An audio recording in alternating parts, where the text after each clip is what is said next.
the ultimate goal that these people have in mind is the goal to create a one world government run by the banking industry, run by the bankers, and they're doing it in sections. The European currency, the euro, and the European Constitution is one part of it.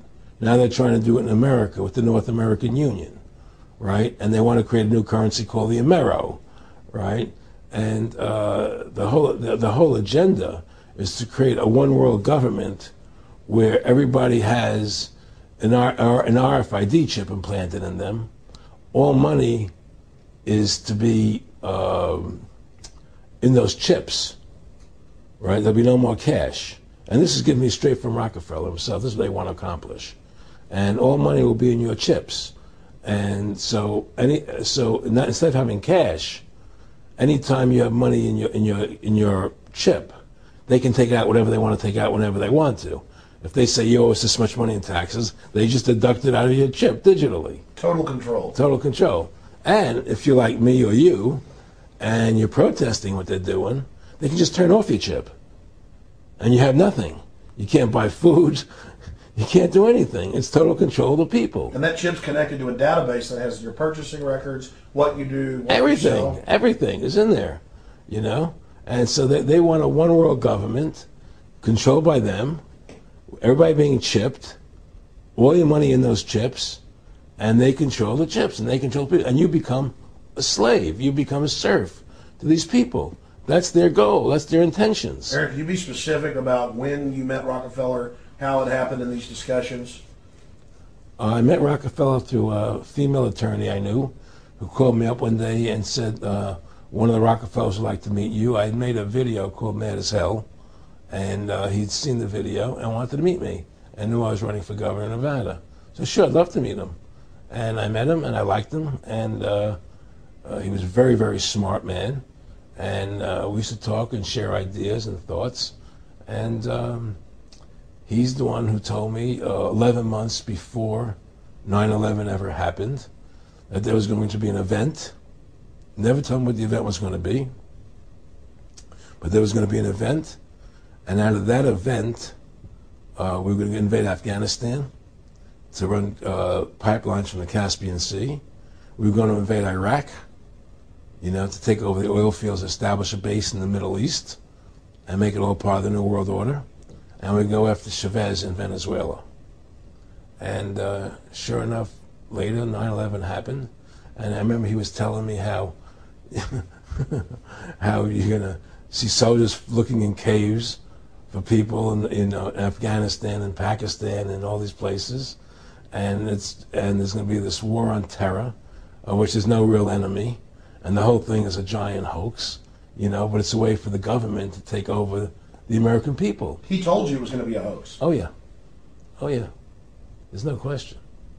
He says there's going to be war on terror, and he's just laughing. There's no who are we fighting? I mean, why do you think 9/11 happened, and then nothing's happened since then? Do you think that our security is so great here that these people who pulled off 9/11, who were able to, can't knock down another plane? Come on, it's ridiculous. 9/11 was done by people in our own government and our own banking system to perpetuate the fear of the American people into subordinating themselves to anything the government wants them to do. That's what it's about, and to create this war, this endless war on terror. And that's why and that was the first lie. And the next lie was going into Iraq, you know, to get Saddam Hussein out with his weapons of mass destruction. That was the next lie. Now, specifically, this was a little over 6 years ago. This was 11 months before 9/11. Yeah. And Nick Rockefeller, who's a lawyer, he's become your friend over the previous years, and he's saying to you that there's going to be this big event, and then out of that we're going to have a war on terror, and it's just going to go on and on. Right, an endless war on terror without any real enemy. That you can never, so you can never define a winner. And did he say that it's going to be perfect because you can't define an enemy? It just goes on and on. Yeah, because you can't define a winner. There's no one to beat, so it goes on and on forever. And they can do whatever they want. They scared the hell out of the American public. Look, this whole war on terror is a fraud. It's a farce. It's very difficult to say it out loud because people are intimidated against saying it. Because if you say it, they want to make you into a nutcase. Let's But be the truth has to come out. That's why I'm doing this interview. The fact of the matter happens to be that the whole war on terror is a fraud. It's a farce. Yeah, there's a war going on in Iraq because we invaded Iraq. And people over there fighting, you know. But the war on terror, it's a joke, you know. And until we discover what really happened on 9/11 and who was responsible for 9/11, because that's where the war on terror emanates from. That's where it comes from. It was 9/11 that allowed this war on terror to begin. And until we get to the bottom root of 9/11, the truth of 9/11, we'll never know about the war on terror. Aaron, you said that he was, and I think it's important, and I know this about the Rockefellers from Dr. Dennis Cuddy and many others who literally, you'll be 20 years old in a lunch line at college, and there's David Rockefeller. And here's here. I mean, they're experts at recruiting and getting what they call players, and that clearly he was.